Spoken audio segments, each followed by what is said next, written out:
Assalamu alaikum students. I hope everybody is doing well. So today the topic that we are going to start is the use of it and there. So in English we use these words in the place of subject and they are called as a dummy subject. So what is the meaning of this word dummy? Which means artificial. So these words work artificially in the sentence to work as a subject. Basically, who is the subject? The person who is doing a work, doer, or an actor. For example, I, we, you, they. Basically, we use these pronouns as a subject. So, now we have talked about these dummy subjects that we are going to use in the place of subject. But the question is when to use it and when to use there. So we use it with the time as well as with the natural phenomena. It also works as a pronoun, but this dummy it always works as a subject. Let's look at the examples.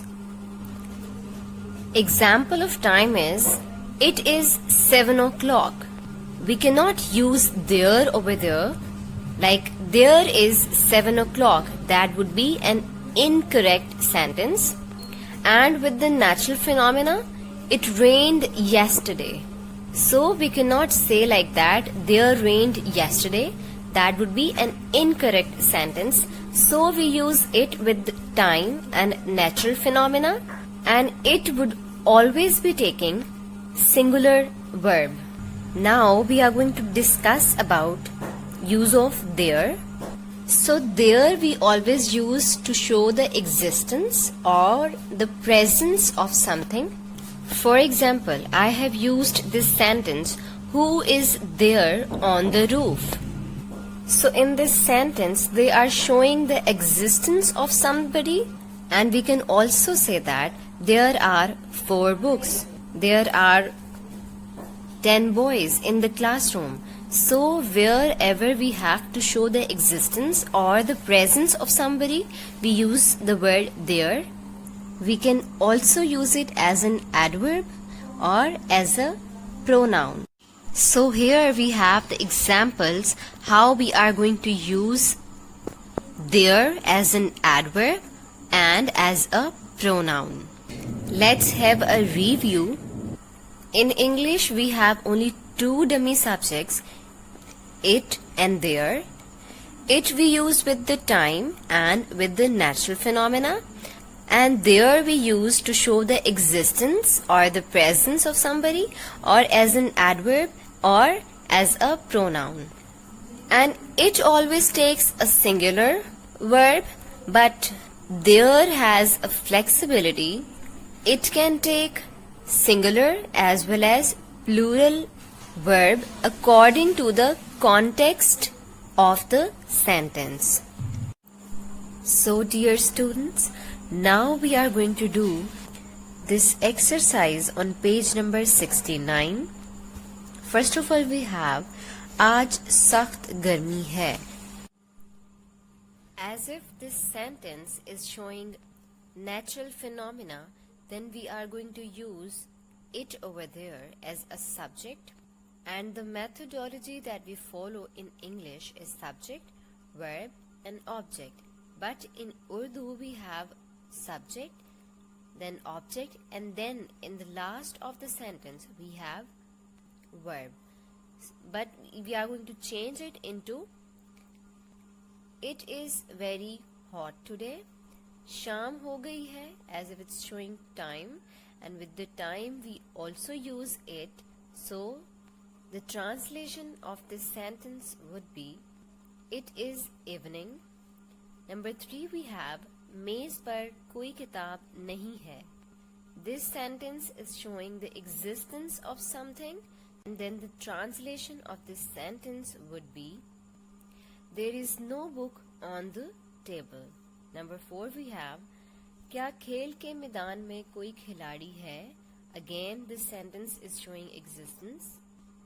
The English translation of this sentence would be, as if it's a question mark, so the helping verb would come at the beginning of the sentence, then subject, main verb and then object. Is there any player in the playground? Then number 5 we have, क्या इस तालाब में मछलियां हैं? Again it's showing existence of somebody, so we are going to translate this into English. Are there any fish in the pond? So the plural of machliyan would remain fish. Number 6 we have, पानी में बहुत से मेंढक थे. Again it's showing existence, so we'll be using there.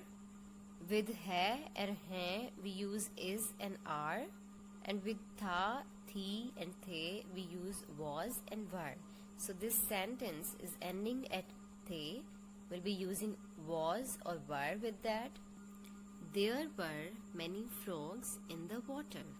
With the plural we have used were. Then number 7 we have, platform पर कोई मुसाफिर ना था. It's a singular. Then we'll be using was, and it's showing the existence. We'll be using there. There was no passenger in the platform.